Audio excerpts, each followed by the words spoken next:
Ladies and gentlemen, welcome to Stand Up Guy Radio. We have been trying to get in touch with Al for 37 hours. He was able to log on, ladies and gentlemen, and Al is here tonight. I only had to explain it 17 times, but he's here. And we're going to hope he can stay logged on for the entire show.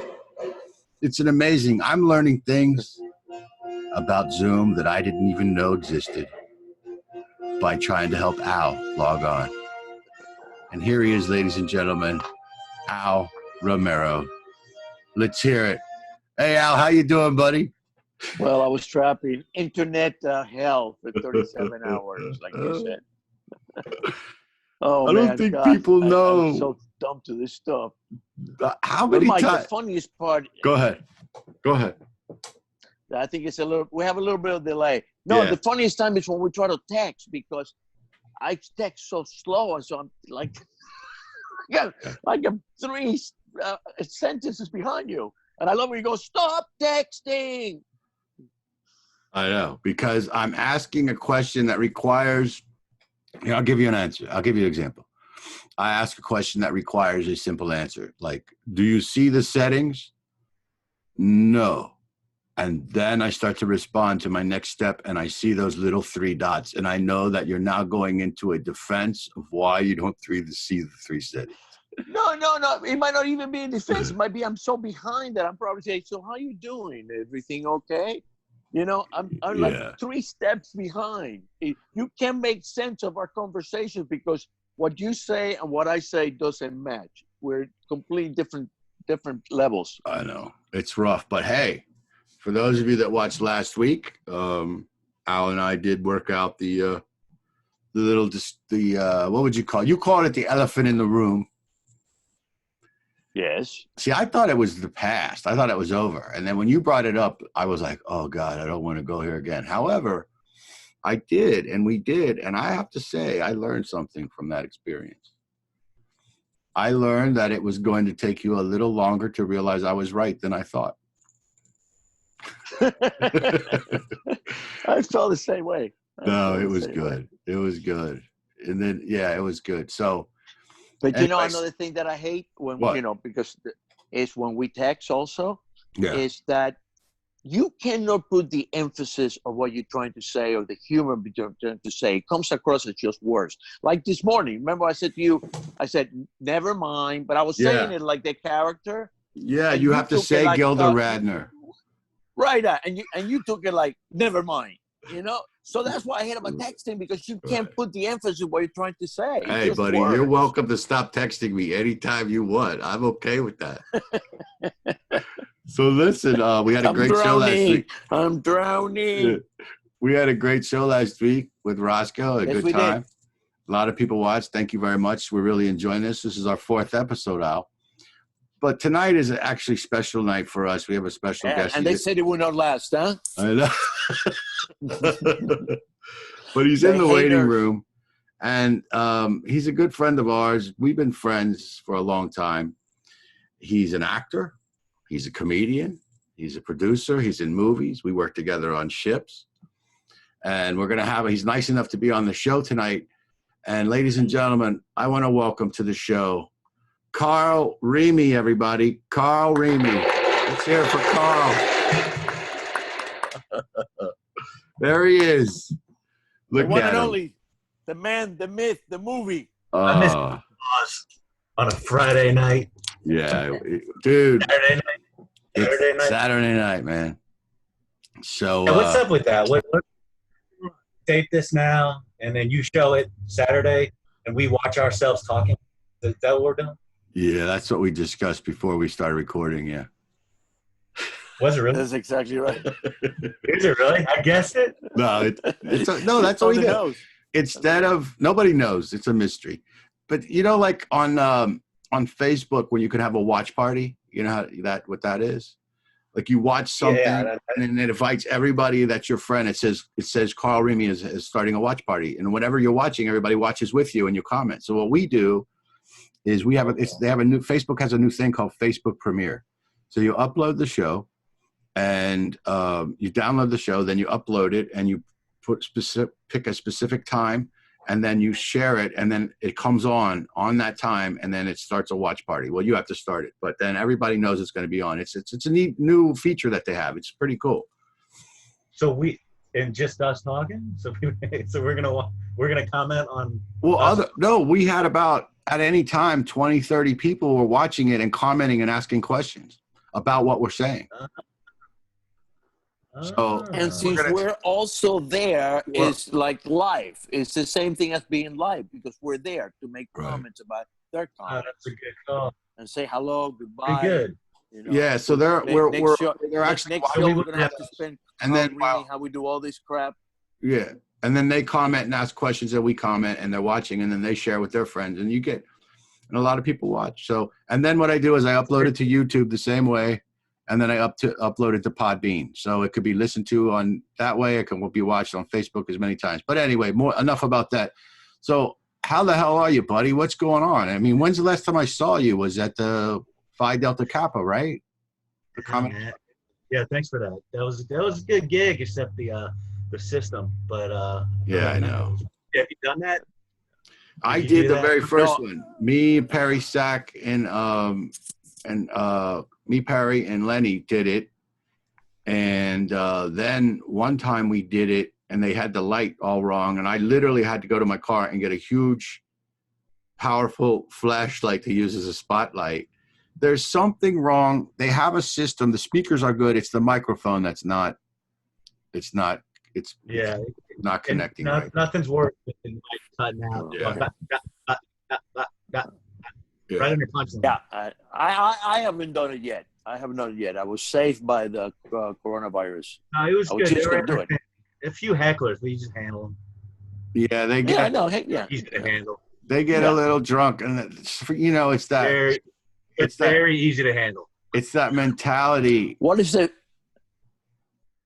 What is the Phi Beta thing? Is that a sorority, a fraternity? What the hell is it? It's just a group of people that help the community with different things. It's an excuse to get together and play pool and drink, and they have a great facility there. They have a big outdoor thing, and they have bands and stuff like that. It's really good. But I want to ask Carl a couple of questions. So I saw you then. I mean, I haven't, we did some stuff in the past. We worked on ships together. We're not doing that anymore. Yeah. But your whole life has changed, and you're working on a lot of stuff now. So tell us what's going. Can you tell me about the transformation a little bit from going from stand-up into the movies too? Like, I'm very interested in that, if you don't mind. Yeah, I guess it starts with getting sober. Okay. I guess that's a good step. That's a good first step. Yeah. Well, 2012 was pretty much my last cruise. I think I did one in early 13, but that was it. Right. Or I was scheduled to do one, and I didn't do it. Carl, we know you don't remember. We get it.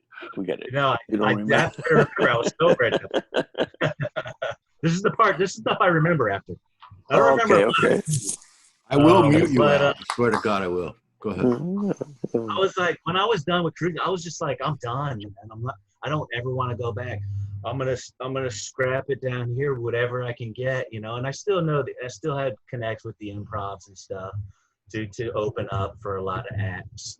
And I was like, I don't care what it takes. I'm never going back to shit, no matter the cash or whatever.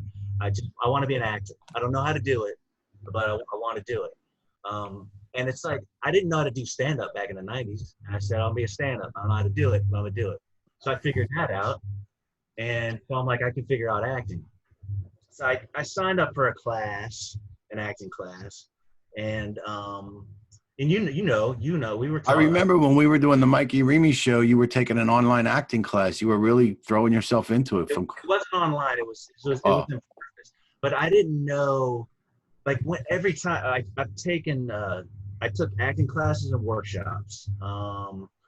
But in there, it was weird.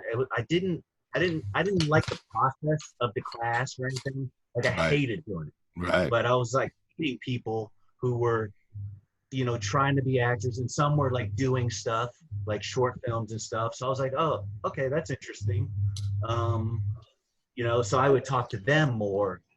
And I would never want to be a part of the processes or anything that we were doing in class. I didn't want to really, I didn't want to learn a scene, go up and act it. I wanted to learn how to get to do it. I just want to jump in. Right. It's like I want to go on stage. So I want to be in a film. So I met this acting class who asked me to audition because she thought it was really funny. She saw my stand-up. Who asked me to audition for this short film called Bonk. Remember that? That was my first short film ever. Yeah. And it was for the lead. So I went in, I auditioned, and I got the part. And so the first thing I ever did was my lead in a short, and it was like 30 minutes long. So I learned acting while on set. I was like, okay, the camera's there. Right. It's almost like I just figured it out. Right. And it's not rocket science. Right. And being on stage now, this for like 20 some, I'm 23 years in deep. Being on stage, we're already actors. Listen, we're more than that. We are our directors, our producers, our writers, our choreographers. We do everything. So when you start dissecting it and making it into one single thing, once you get the knack of a couple of tricks or a couple of, maybe not the word tricks, not the right word, but the way you know how to maneuver, you can do it. You can do it because and that's the thing. We do the most difficult thing there is. I took some workshops where to be in front of the camera, I didn't understand like the audition process. I didn't understand. Do you pantomime? Do you actually, when you're auditioning for a scene, do you use a broomstick if it entails a broomstick? I didn't know the technical stuff, the ins and outs.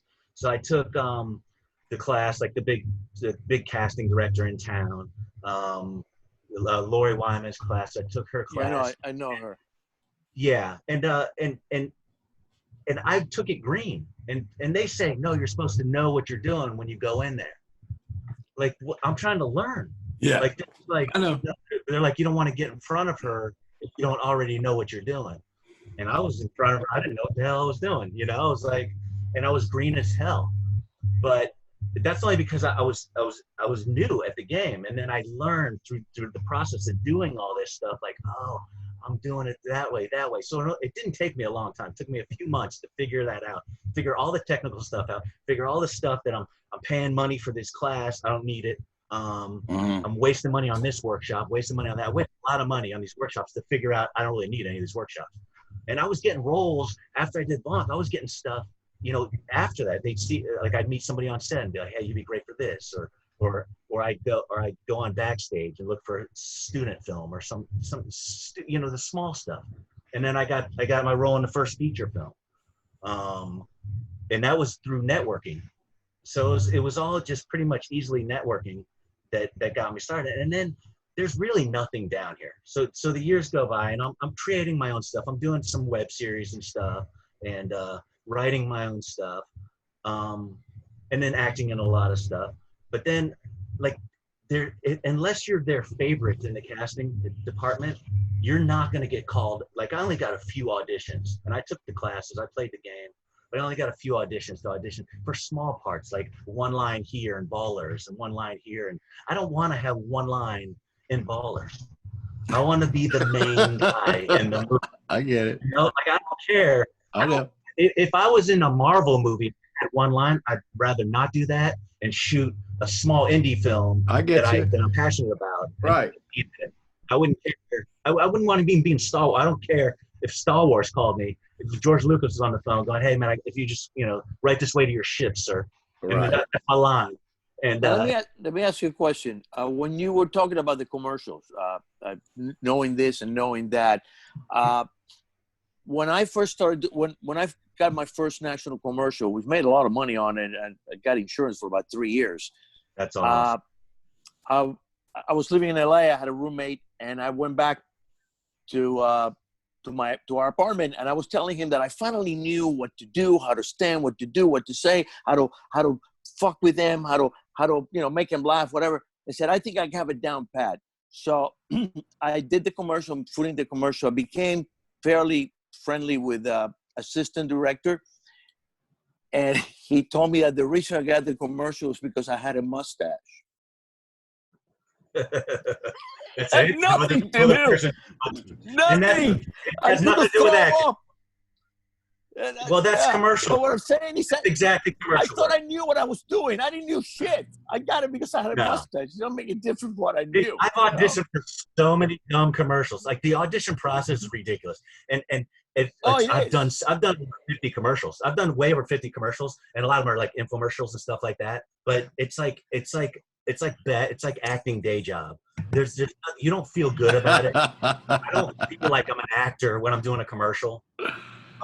Some commercials are fun. Like I've done some fun commercials, but it wasn't acting.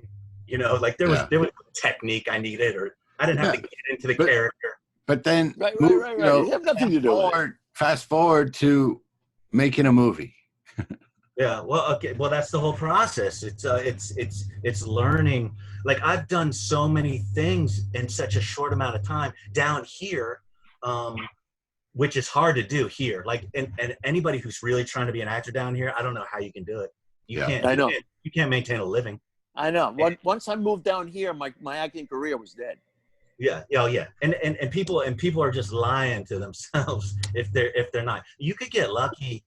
I mean, you could get lucky, and it's not lucky. You have to have some skill too, but you could get lucky and land a reoccurring role on a TV series, but they're not shooting anything down here. So now you can't. Before you might maybe like burn notice or something like that, but now you can't. So the whole process when I was doing all these commercials, and I made some connects, and I had and my agents before were pretty decent. They would get me stuff and I didn't have to audition for, and or I could just send in a tape and I get gigs. I did a lot of stuff like that.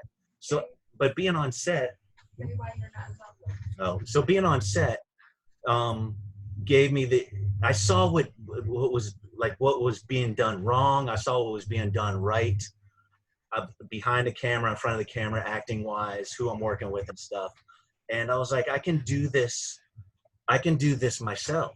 Like I don't need to try and get acting work when I know how to write.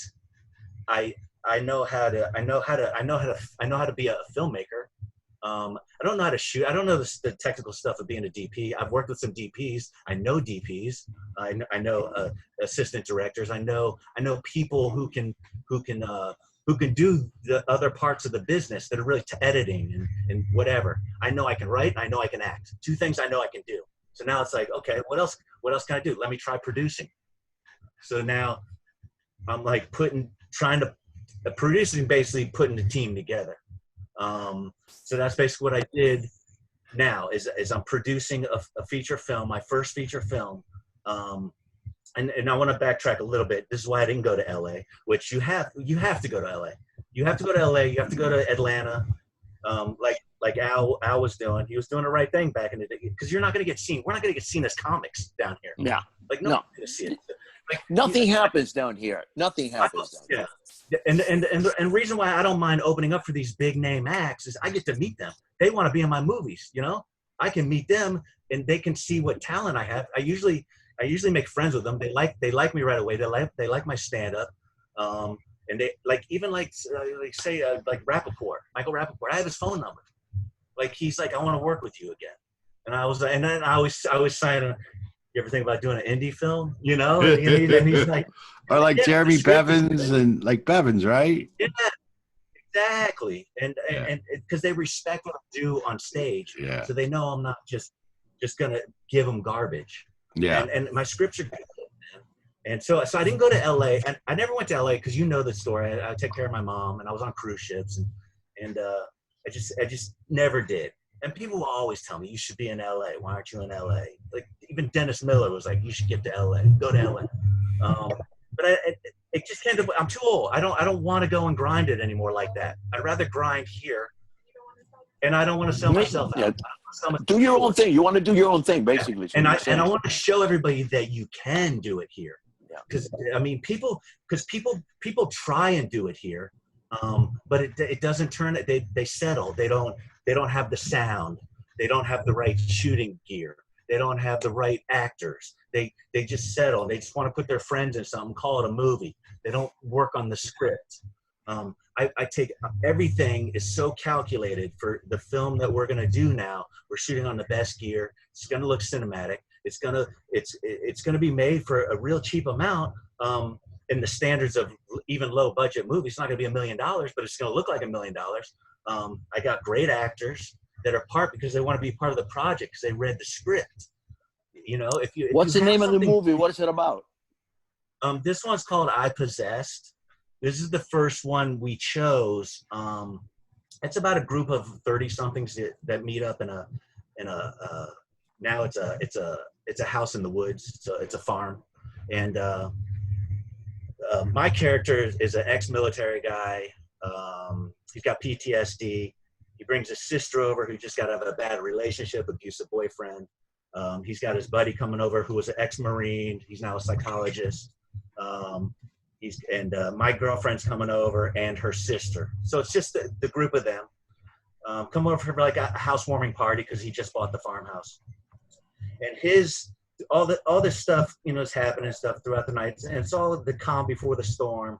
And then his sister gets possessed by the house is haunted. And there's all this backstory you don't even know, and it's, you know, twists and turns.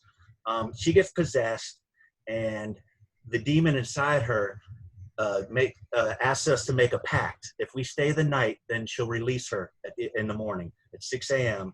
and or else she'll burn her soul.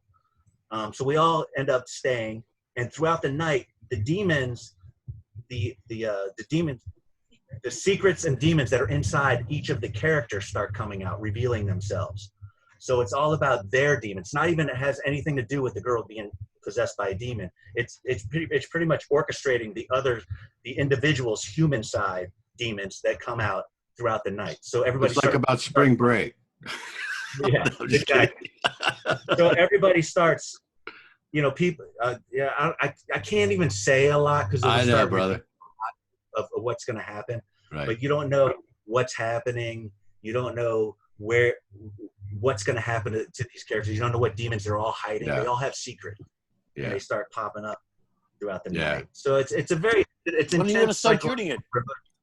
Well, we were supposed to be shooting right now. We were set to shoot April 21st to May 15th, and we have our location in Lake Placid, Florida. But we have to push. And it could be, we're looking maybe January. Yeah. I've watched that far out, huh? I've watched everything. I've seen the pictures of the place. I've seen your cast. I've seen you on the way to from locations, working in the back seat of the car with your people. I've seen, man, I look, your enthusiasm, your creativity, and I tell people you're my spirit animal because you are, bro. You're like so enthusiastic and creative, and that's the thing. And that's the thing. But it was a 6 months. We took 6 months for pre-production. So now we're going to be another 8 months pre-production. But we'll be able to make it that much better. You've always been about the work. It is. It's a lot of sweat equity, and it's a lot. But people don't realize what it takes to make a movie good. You know, and it's a lot of legwork, and I'm learning everything. I'm going to direct this piece. And I feel like I'm ready for it now. I wasn't sure at first, but I am now. I've been studying. I've been, figuring this shit out. I've hired a great team that's motivated, that's hungry behind me. So they know what they're doing, and they all know what they're doing. So it's like, what things I'm not going to know, they're going to teach me, or they're going to be on set. Right. Yeah, I got pros working, because they're hungry too. There's a lot of good people that aren't working. There's a lot of good actors. There's a lot of good crew people that aren't working, and they're hungry to make something good. Well, they know this is the first thing. Yeah. The reason why we're shooting this is because it's a one-house psychological thriller, and we can afford it. Right. I got bigger movies that we're gonna shoot. It's gonna cost $500,000, but they're all gonna be low budget. But they're gonna look like millions of dollars because we're gonna shoot on budgets, man. We're not gonna waste money, I don't, Mike. I don't know if you know this, but I'm Carnival. I'm going through the channels, I get to the crew movies. They're putting all the movies, stuff like that. Yeah. And who do I see?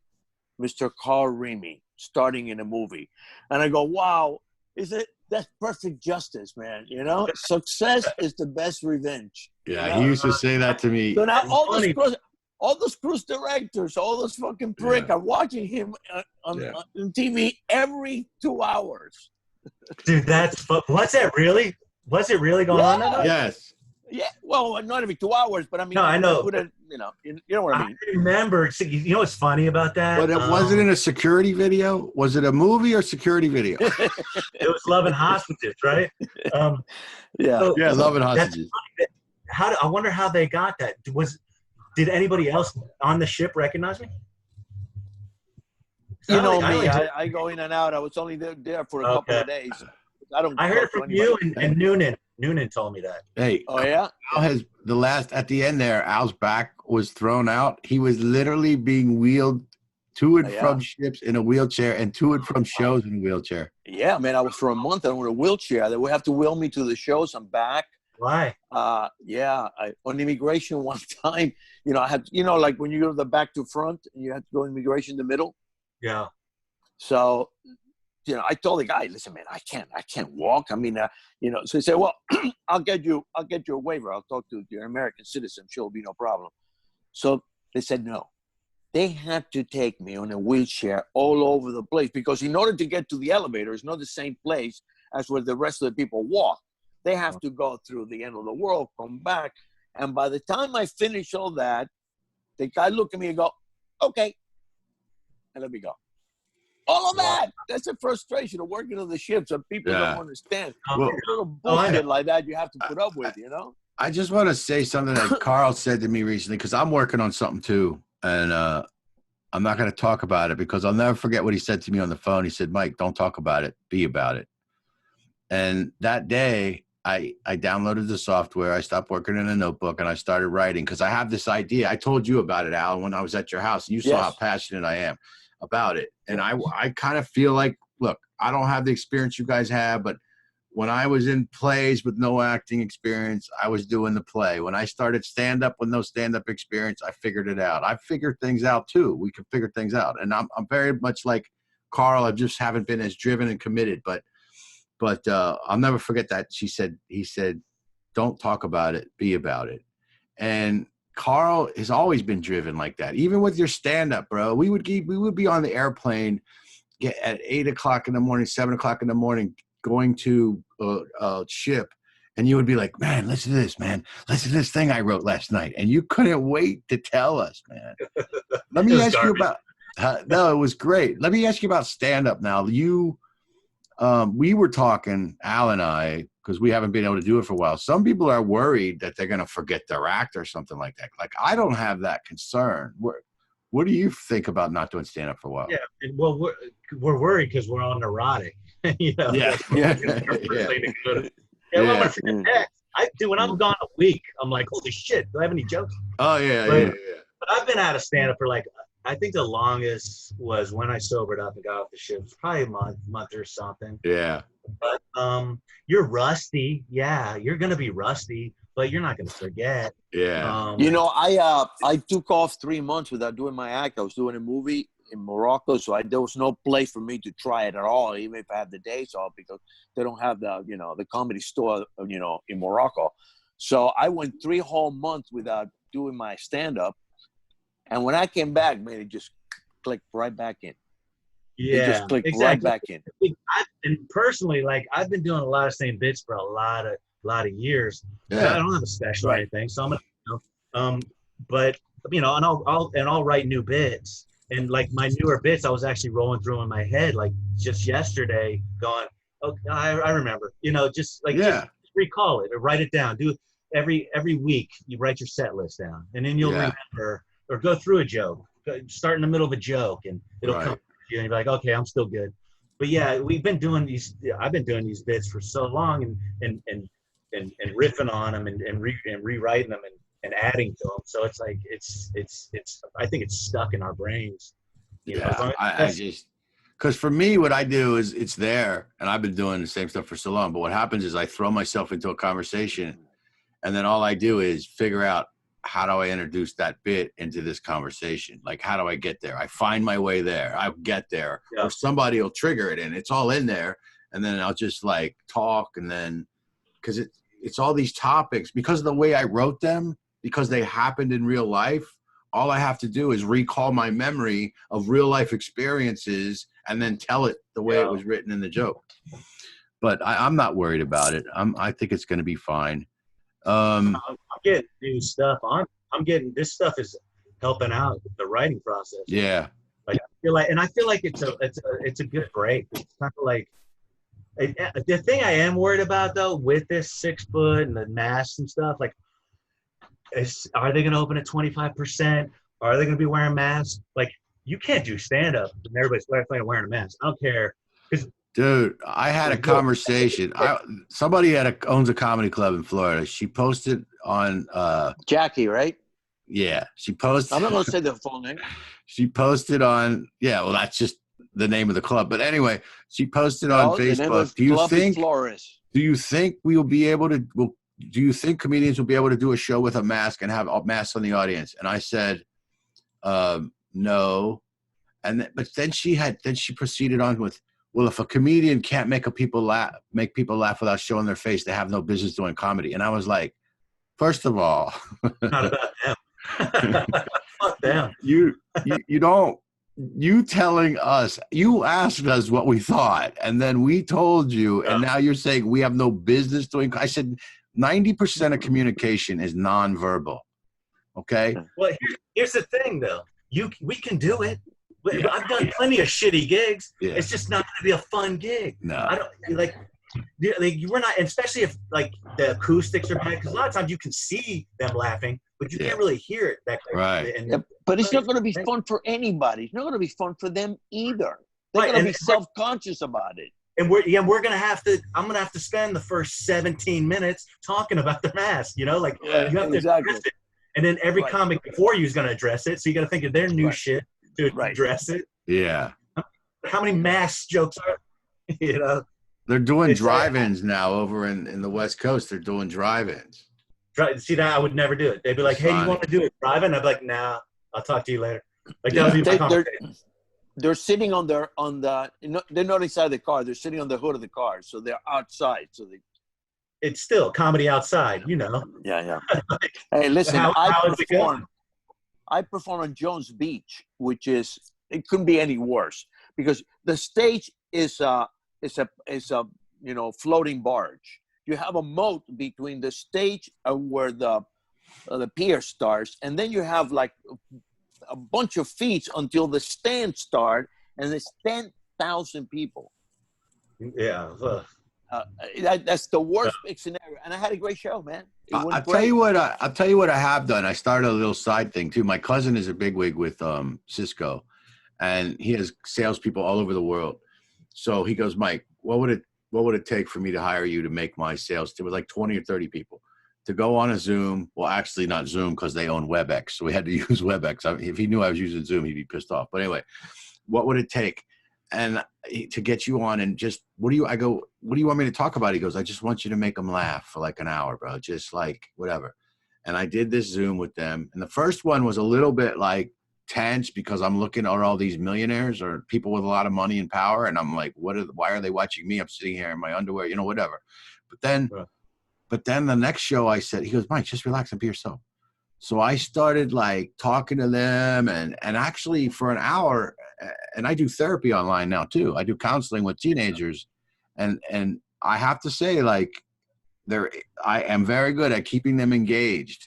You can't do a comedy show this way, but you can have a good conversation this way. I just did one for my stepmom for Mother's Day. I had all my brothers and sisters. We had about 20 people on Zoom and we did this. And did you get but it's different. It's different than comedy. It's different. No, I know. That's my point. Because I know exactly. Because when you're doing comedy, you're expecting a laugh at a certain point. When you're having a conversation, things can happen, not happen. There's no expectation. In comedy, you know exactly when you're supposed to laugh. Right. Some dudes are in front of their like refrigerators. They're doing straight stand up. You seen that? Like, yeah. Stand up in their kitchens and like, come on, bro. Like fucking wait it out. We got this. Like, relax. I know. I'm not gonna break out no routine in the middle of my. I know somebody asked me to do that recently, and I hope you had a hard fat no for him. I couldn't do it. I just didn't do it, and no, I couldn't do it either. I can't do it. But I can talk to people and whatever. So yeah, I'm looking forward to stand up. I miss it. I still have to finish my classes at the Improv. I talked to Renee the other day, and because Palm Beach is going to open up, so I think I could finish my class. Palm Beach is going to open up? Well, Palm Beach County is starting to open up next week. Okay. And there's only 10 people in the class, so we probably could finish our class. She doesn't know what she's going to do with the shows and all that stuff. But I have to say, I am truly jonesing. I said this last show. I think I say this every show. I can't wait to get on stage. It's my drug, bro. I miss it. I truly miss it. That's why, like I told you before. We all miss it. I mean, like I'm totally. My love now is film, but I always love stand up. You know, I'll always want to do it. Hey, how was the club over at how was the Hard Rock? I have never been in there. What's that? How is that club? Oh yeah, it's fine. The crowds are. Now it's a casino crowd. Oh. I worked there with Gilbert and Dom. Yeah. And they're older dudes, and they weren't having fun. Like they were their crowds and older dudes, and I was having better sets, you know. Yeah. And it was just, it just felt like work. Like I knew from like me, like I'd have maybe 2 out of the 6 shows that would be like okay. Yeah. Be like, okay, that wasn't that bad, you know. Right. But other than that, it's just a gut kick. Now, have you changed? I know you guys talked to me about Arbonne, and you got me on this. Tammy got me involved in this Arbonne. Am I saying it right? Arbonne? Yeah. And I lost in the first month about 17 to 20 pounds. But I also was working out. I was also like, I gave up sugar. I just did that whole thing: plants, protein. Gave up sugar, all kinds of stuff, man. And I can't tell you. The thing is, it wasn't about the weight as much. It was the energy that I had. My parents were in town. The energy I had. I was cleaning. I was organizing, throwing shit away. Started writing the movie, writing new sets. But I had to go buy new clothes because my other stuff didn't fit. Yeah, cocaine does that to you too. Cocaine does also that to you. What did you say, Carl? 30-day plan? I did the 30-day thing, yeah. And I did the 7-day cleanse and all that stuff. And did you keep it off? Yeah. What'd you say, Carl? You should keep doing it too. Oh, I am. Cycle it up. But did you quit smoking? Yeah, well, I stopped, and then I started again, bro. I'm finding that very hard. I mean, I get it because of quarantine and stuff. I mean, it's hard to, when something new. It's so weird. I had this epiphany that these people are having trouble breathing, and here I am smoking a cigarette, and I felt like I should. And I know it's going to cost me. It costs something, and it's bad. But I got to be honest. Like, I know it's just a thought, and I could get past it. I've quit things before. I know how to quit, but it's just. I've made it just like sometimes I'm just like bored. I haven't done it. I'm still working on it. Did you keep the weight off though? I said yes, Al. No, I didn't know. No, there's a little bit of a delay here. It's a little bit of a delay. Face, I can't tell anything, but you look skinnier in the face. I want you to stand up and show me your ass. A whole different. Show us your gut. Show us your gut. No, but basically, I'm proud of you, man. What happened was my stomach went down. Then I started having more energy. I started sleeping better. My mood was better. That's really what I cared about. But it was basically just the stomach. And then, I mean, I have to say, like, this month hasn't been perfect. I was very committed the first month. I've been, but I'm still like not eating like bread and. I'm not eating processed shit. I'm not anything that I think has been in a bag way too long that's got a bunch of chemicals in it that my body doesn't like. I just don't eat it. So that's good. You take the probiotics? I'm taking the probiotics. And I'm also doing the apple cider vinegar thing every morning. Good. Yeah, really? I think the apple cider vinegar does, and the probiotics is most of it, actually. It really seems that way. Yeah, I stopped drinking coffee now. It's been a while. I stopped. 2 weeks. I just drank the tea. Yeah, it's green and tea. the fish stick. Now, what the hell? Let's be honest. What the hell is in the fish stick, fish bro? Fish sticks are good. That's all natural too. I know, right? You know what? It has actually green tea in it. You know why I think my mood changed though?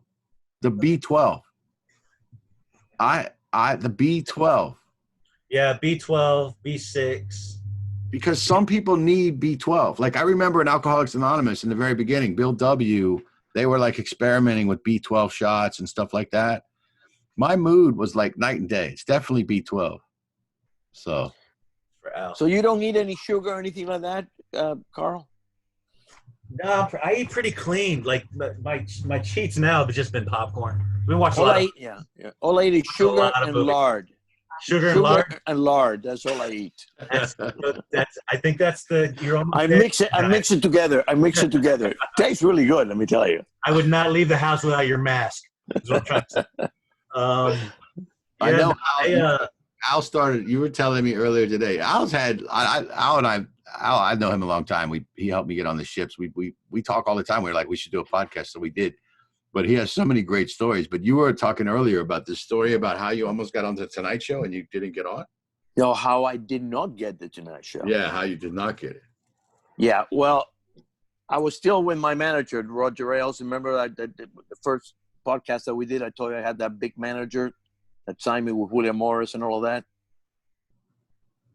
Michael? Yes, okay. I remember. Okay, the same guy. So he's friends now with Peter LaSalle, who's the executive producer of the Tonight Show. So he tells me, he guarantees me that he's going to get the show. So Peter LaSalle tells him, listen, we have a lot of, interfighting here. I don't want to step on anybody's toes. I'm going to send the talent coordinator, who was, at the time was a guy named Jim McCauley. Okay. So maybe I shouldn't say names, although I think he passed away now. I think it's so anyway, what was that? I think it's Yeah. So anyway, so now I'm going to do a set for him, okay, for 5 minutes. Well, the night before, I'm rehearsing my 5 minutes. So as I'm going out of the Comedy Store, this is how fate works, man. If I would have parked on the right side of the Comedy Store, this would have never happened. I parked on the left side. So I'm walking down Sunset Boulevard. Here comes this guy with this comedian. I'm not going to mention name this time, who he was, having an affair with. Let's be truthful. And he was very jealous of her, which kind of ironic. So now she sees me, and I know her, but I don't know her that well. She sees me and runs over, grabs me, kisses me. And I'm going, what the fuck's going on? And she says, oh, Al and I are very good friends. And this guy's looking at me like fire is coming out of his eyes. Oh. So I leave. I sit in my car for about a half an hour going, what the fuck did just happen? What was that all about? The next day, he comes to the Comedy Store to see me do my 5 minutes. Now, whenever he comes to see people, he sat in the back. As a matter of fact, most of the time, you didn't even know if he was in the room or not. He sits on the second row right in front of me like this, looking at me. I do a minute and a half, and he stands up, looking at me the whole entire time, and walks out of the Comedy Store. The next day, my manager called me, Roger Ailes, says, what happened? I go, what do you mean? He says, I just talked to this guy, and he said that you don't have a single, let me go back. This is the three things that he will say. He's not ready. I'll see him in a year. He's good, but I want to see more of him. He's ready. I want to see him put a set together for the show. That's the three type of answers you got. His answer was, he doesn't have a single funny line in his act, and I don't ever want to see him again. Now you developed the fourth answer. That's great. Yeah. Dude, just for her coming up and hugging you? This guy was so jealous. This girl, when we worked the Comedy Store in La Jolla, which it was an away trip, she had to stay not in the condo with the rest of the comics. She had to stay in Mitch's condo because he would not let her stay with the comedians. Really? Was he dating her? Well, yeah, he was also married at the time too. Oh, see, what the fuck? See, that's I know. So that's Hollywood, and that's why I'm here. Like, I don't want to deal. But I'm saying that fate. If I would have parked on the right side of the Comedy Store, I never would have met this situation, and I might have gotten the Tonight Show. Yeah, but look at all those people you made. I have a great 5 minutes. But look at this, Al. Look at the bright side. Look at all those people you made happy on their cruise.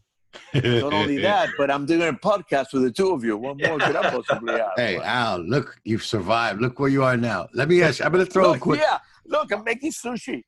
Right. You look like you're in a Vietnam War camp. Anyway, let's. I want to ask you both a question. I'm going to join in too. I got a quick question. We're kind of winding down pretty soon. I want to ask you both a question. Worst gig ever, best gig ever. Okay, go ahead. You're the guest. You start. That's hard. You go first, Al. I'll go. If it helps you guys, I'll go first.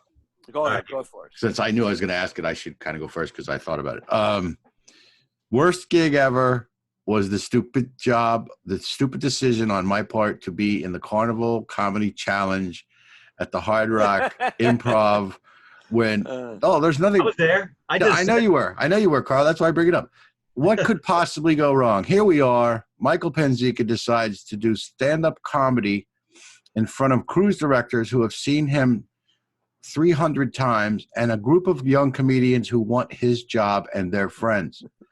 The judges are one comedy club owner who was involved in a lawsuit with me and his brother. And all the bigwigs were there. And this is how they started out. What was his name that organized that? Al Ernst. Al Ernst. He goes, okay, Mike. He goes, gather around. Okay, listen, no F-bombs and don't offend anybody. You're up first. Oh, by the way, you're getting judged too. And you're going up. And I go up and it was so terrible. I was just like, and I wanted to do a good job because I was thinking about being a cruise director. I wanted to show them I could be a cruise director. I was so terrible. I was just like, I'm done. I literally walked, and then they wouldn't let me walk off. They're like, no. You were hosting, right? No, he was supposed to host, but he never warmed up the crowd. So I went up. I was going to do some time. You were supposed to do some time in between contestants, and I was supposed to do some time. Virginia asked me to fill in for somebody else. So it was going so bad, and then I even messed up my jokes and everything, and I was just like, I'm done. And I started to walk off, and Al was like, oh, no. You have to be judged. And I had to stand there and listen to Andrew Dorfman and his brother and all these club owners say how bad I sucked. I wanted to kill myself. I wanted to kill myself. That was the worst gig. It was a contest? It was a contest. We weren't in it. We were just there to fill in the spots. But people were competing to get on the cruise. Did I go up? You went up. I don't know. I was outside crying. But you went up. I remember that. I'm like, dude. Wow. And I remember I called Al, and Al goes, Mike, next time, ask yourself, what would Al Romero do? Like, don't do that. It was terrible, dude. It was awful. And think about what can you gain? I already work for the cruise line. It would be like getting a trial and being found not guilty. It would be like, hey, boss, listen, I know I did really good on the job interview, and I've been here about 10 years. Can we do that again just to see how it goes? Yeah, right. I mean, can I apply for my job again? It was the stupidest mistake ever. And then the best gig, I have to say, was recently, which started out poorly getting there. I have to say it was with Vic DiBitetto. When I went to the Villages and I was driving up there and that cop got shot on 95 and I was late, and Vic went up and then brought me on stage to do my time, and then I brought him back. Like, he could have just said, the hell with this guy, he's late. He didn't. They accidentally played his intro music. He went out, brought me out, went up, brought me out, and then I brought him up. And the audience was just like, dude, it was so easy. It was like, and it was very professionally done, beautiful theater, great crowd. I mean, I'm sure I've had other great ones, but that's the one I remember the most. Okay, what's up? Well, see, here's my thing. I can remember a lot of the bad ones, but the good ones, I mean, it's just like I don't know. Like, there's a lot of good. Like, I've never gotten home and like, that's the greatest thing I've ever done. You know, like it's just another gig to me. I get it. Even if I go up in front of a sold out West Palm crowd, which is like 600 people, and crush, I'm in bed by fucking 9:30. Forget it. It's gone. The ones that you remember are the ones that suck, you know? Yeah. So I'll say one that sucked, or two that sucked real quick. One was in the 90s. I was kind of, you know, so it was like earlier in stand-up. My friend called me at like 2 PM. He's like, hey, man, you want to come do this hospital gig with me? I was like, That's a dead giveaway right there. Yeah. That's a dead giveaway. Yeah. I go, absolutely not, dude. Call somebody else. He goes, come on, bro. He goes, quick $200. We'll fucking in and out. You headline it. I'll open up. And I'm like, what is this? She's like, I don't know. It's just a hospital, man. It's like kids. I don't know. And I'm thinking, fuck, all right, I'll come. I'll be like, Patch Adams was out at the time, so I'm like, okay, I'll be like Robin Williams, put on a fucking nose, and I'll entertain the kids. So I thought I could do it, you know. So I get there, and it's an ex-vet. It's a vet clinic, or like a hospital with veterans hospital. Veteran hospital. Yeah. And the crowd is veterans, and they're all in a semicircle in wheelchairs for the stage. And I was like, are you fucking kidding me? And the nurses are in the back, just in their own thing, just like, okay, here you go. Like, people are drooling, like, looking. And there's no stage, and it's just a mic and a stand.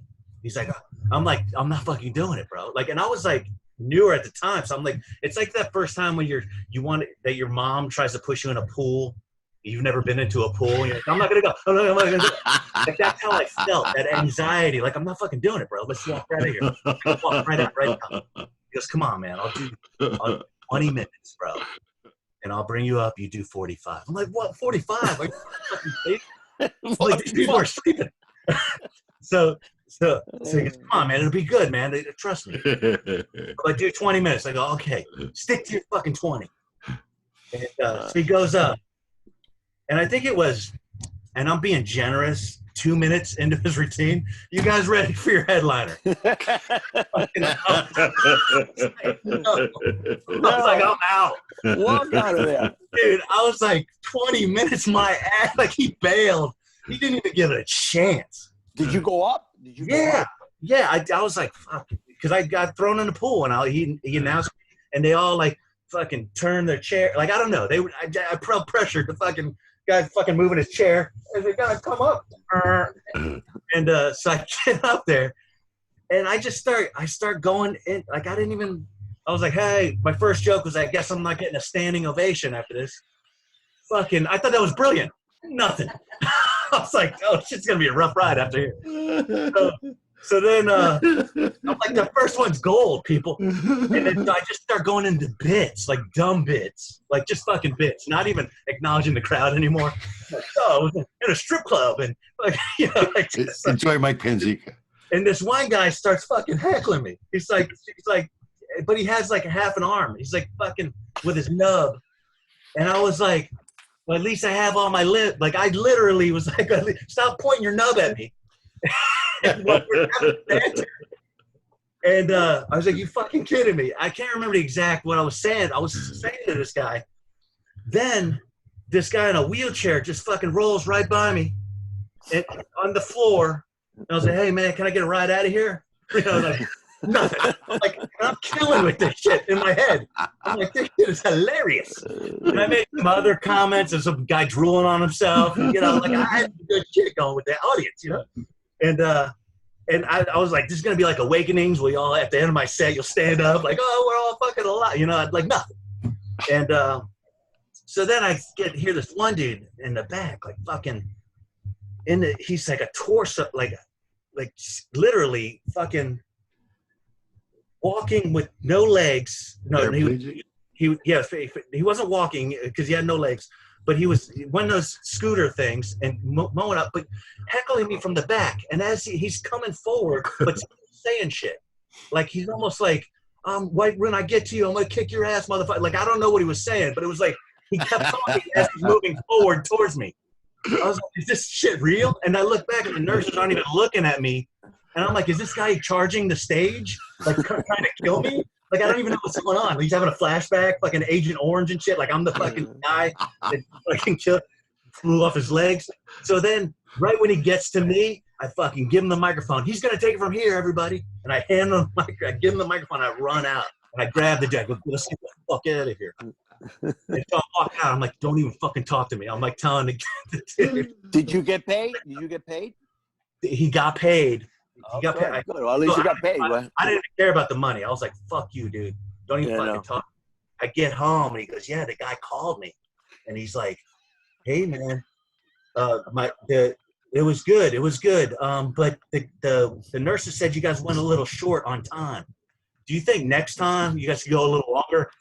Like that was it. Like, that's the feedback you got. We're a little short on time. Yes, 7 minutes total. There's gonna be a next time. But it was way worse than what I just explained because it was so long ago. I don't really remember it. I just remember that. Oh, well, for anyone out there that wonders if comedy comes from pain, this is the perfect example. Comedy, this is making me laugh because it's painful. That's what's funny.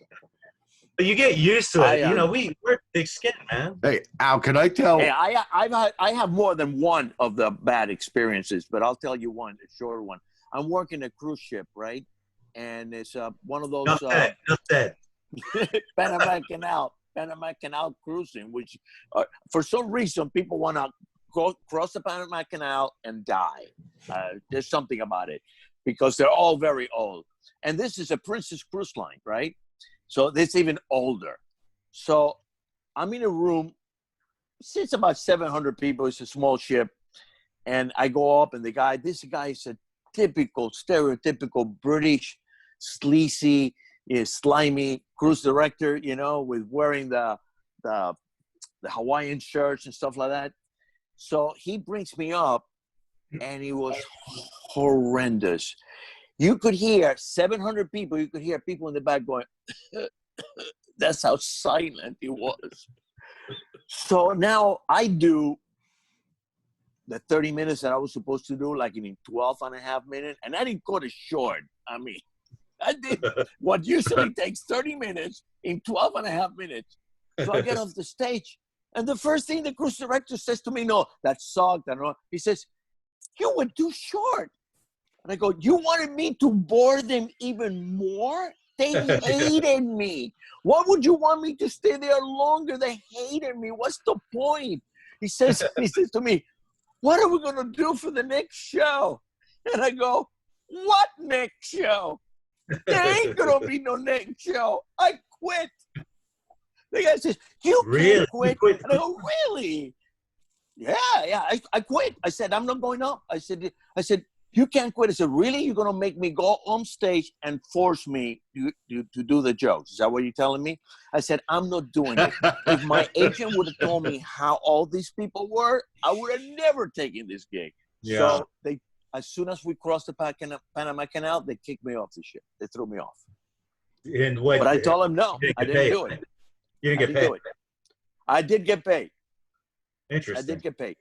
And was it a cruise line, or is that just one ship and one and done? No, Princess. It was Princess Cruise Line. So you were like, I don't want to ever do Princess. Yeah, but you know, I did it. I didn't care. I wasn't going to humiliate myself like that. Yeah. I've done it. I've humiliated myself. But I have stuff like that. I mean, I have a couple of them that happened to me really bad at a Century City. I had to embarrass an 80-some-year-old woman. So, I mean, we all have millions. But my best gig had to be the one I was telling you about, opening for the Pointer Sister, which I thought it was going to be a nightmare. And it turned out to be the best gig. 10,000 people laughing. And it's like, those movies. Sure it was all 10,000? Huh? You sure it was all 10,000? It wasn't just 9,000? It was sold out. He said 10,000 is capacity. It was sold out. But, I mean, you're going to see. It was like a stadium, like a stadium, Yeah, and you could hear the laughter like going, ha, ha, ha, ha. It took time for the laughter to travel, I don't think I would work. My comedy wouldn't work in a venue like that. I didn't think mine was going to work either. My wife was with me, and I said, I'm going to die in this. Listen, you cannot come up with a worse scenario than this, okay? No. You're performing out in the sun, the middle of the day, on a barge. You have a moat between you and the pier. The stands don't start till quite a few feet past the pier, and then you have 10,000 people sitting on top of it. I mean, it's a long distance. You know how proximity is kind of very important in comedy? Yeah. You know, these people are far away as I've ever performed for anybody. I know. And I had one of the best shows I ever had. So I did a country gig where they... Go ahead, Carl. Let me do this real quick. Go ahead. It was like back in the early 2000s.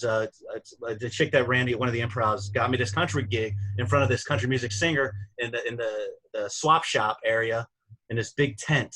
And it was like the chairs were like at least 20 yards away from the actual fucking stage. Right there, that big moat, like it's comedy. So they put me on in front of the guy, the main guy, and then they turn off all the lights. Like I couldn't see the stage. Like, I'm really walking, and it was high. It was the stage was like 6 feet high. So I'm walking on this stage. I can't see my feet on the floor, and I move around when I'm doing stand up. So I took a step in the middle of my set, and there was no floor. So it was either eat it on my face or jump off and hope shit. So I fucking jumped, and I landed. I fell on the fucking ground. Got back up. Hey, you know, like, and I was like, this is so fucking bad. Like, you can't recover from falling off the stage. I don't remember what the next 5 minutes was like, but I'm sure it wasn't good. So that was enough. I was like, let's get the fuck out of here. I wanted to beat everybody's ass. There's the age-old question. Do you acknowledge that you fell off the stage? Oh, yeah, totally. I jumped. I was like... I noticed you have a lot of... I just go, like, that didn't happen. And they're all fucking staring at me. I noticed you have a lot of let's get the fuck out of here gigs. Oh, no shit. Dude, I did one for Casey. Out of here. I don't want to call Casey Peruski out, but he'll laugh at this one, too. He got me one in this country club. And it was all old dudes. Like, there was no women. I walk in there. It's all old dudes in this fucking... And they're like tables. Like big tables, like party tables, and like not your age old. The youngest table was your age. Like old. Younger than you, Al. I'm younger than you. But you know how hard comedy is when there's no women, when it's just all dudes. Yeah.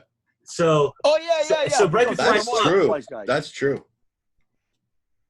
Yeah. Go ahead. If it was all women, that would have been a lot easier than all dudes. But it still sucks. All the women still sucks. All dudes still suck. You have to have a mix. Yeah. So I'm sitting at the table like 10 minutes before I go on. The fucking manager dude comes up, really serious, kind of a dick. Be squeaky clean now. Casey never told me this. I looked at Casey. I'm like, you fucking kidding me? I got to cover 45, like 45. I was like, so I go up, and there's a table behind me. It's just old dudes, like a judging table behind me, like 3 feet behind me, while I'm in front of the fucking. I'm like, you guys aren't gonna move around, and they didn't. They stayed the whole time, and then every time I'd look back, there's a giant clock. Fucking, I can see the minutes. The fucking minutes. Like, holy shit, it's only been 2 minutes since the last time I looked back. And in front of me, there was this giant window where I could see myself, clear as fucking day, eating my dick for 45 minutes. And you know what you said at the end? Let's get the fuck out of here. Yeah, exactly. No, one guy was like, hey, you want to stick around for sandwiches? Like, yeah, right. I'm not going to eat sandwiches. He's like, hey, man, you want to get a sandwich? I just ate it. I just ate so much shit. I can't eat anything else. I think Casey and Spaz were like, hey, where you going? Hey, you want to get some sandwiches? I'm like, fuck your sandwiches. Get the hell out of here. Look, it was so weird, man. Weird, dude. So it was just like, okay, my last real shitty one was also I did a wedding. And I'm like, the last thing you want to fucking do is a wedding. But it was like $800. And I was like, and then they want you to play. They wanted me to be a host of the fucking dating game. I was like, are you fucking kidding? Can't I just do stand up and be done? So this is get the fuck out of here. Yeah, and I'm like, it's like an Indian dude or some fucking shit. I don't remember.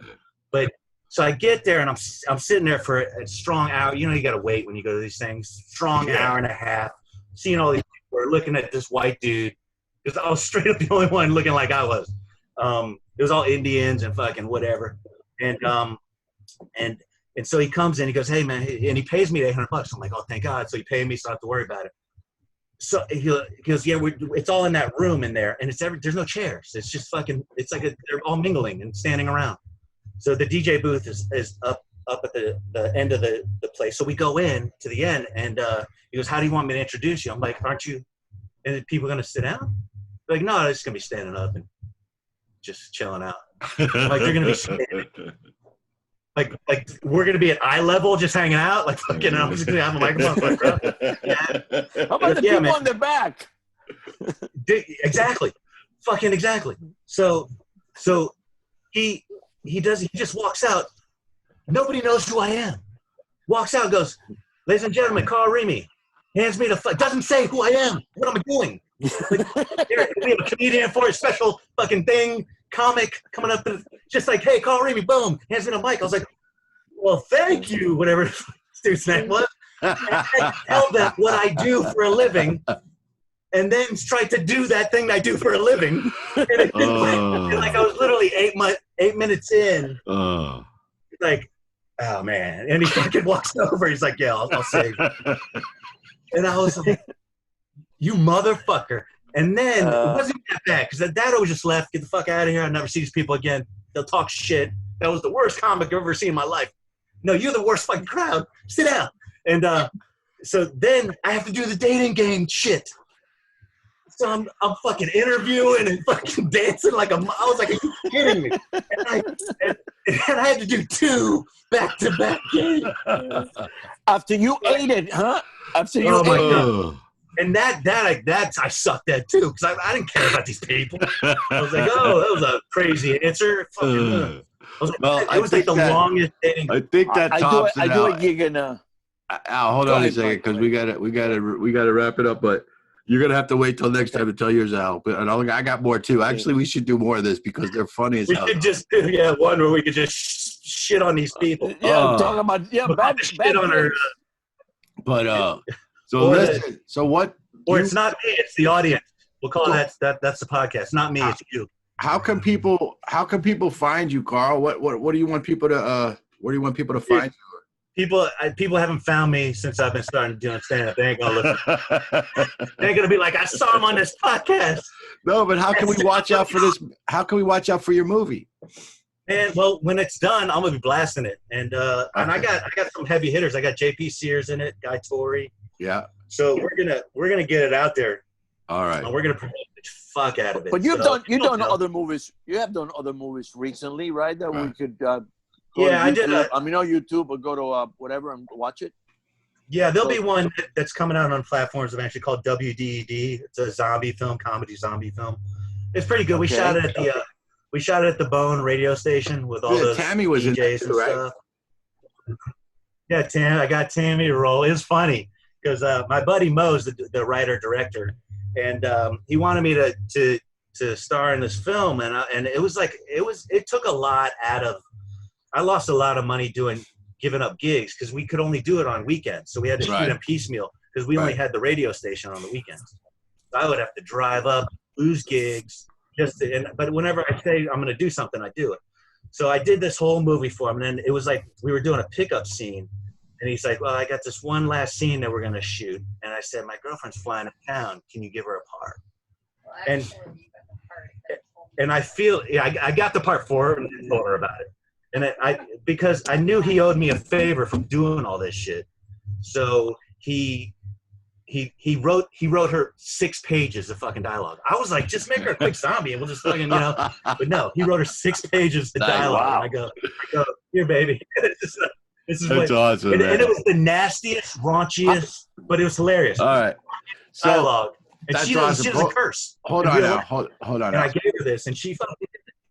Yeah. So we're getting unstable here with the. Why don't you ask him a question? The video. So no, we gotta wrap it up. Let me show you. Let me show. All right, wrap it up. Go ahead. No, I was telling Al we can't. There we go. There's Tammy. Hi, Tammy. All right. How you doing, Tammy? Good. Good to see you. Awesome. You guys are great. What's the name of the movie I saw on Carnival? Love and What's Hostages. the name of the movie I saw on Love Carnival? and Hostages. Love and Hostages. It's on Amazon Prime. Okay. Yeah, Love and Hostages. Right, Okay. so people Really can watch it. Yeah. So listen, this was a lot of fun, and we're trying to keep it down to a certain time. I'm having fun. Yeah, but sorry, man. No, not you. I'm just not. It's all of us. I'm saying, I'm trying to do that. Just my job. I have to keep track of time. But dude, it was so much fun. I knew we would get to that place where we just started laughing for your painful stories are the best. We should do more of that. Let's do another one down the road, man. It's so yeah. Let's do one about nothing but painful stories. Well, nothing but painful stories. We'll have you back. That's a great idea. We'll have you back, and we'll be following you. We'll have to see each other soon. Hopefully, we'll be doing a show together. This is Stand Up Guy Radio. Follow us on Facebook, Stand Up Guy Radio. We're on YouTube, on Podbean, and leave some comments. Please like our page, follow us, and thanks a lot, and good night.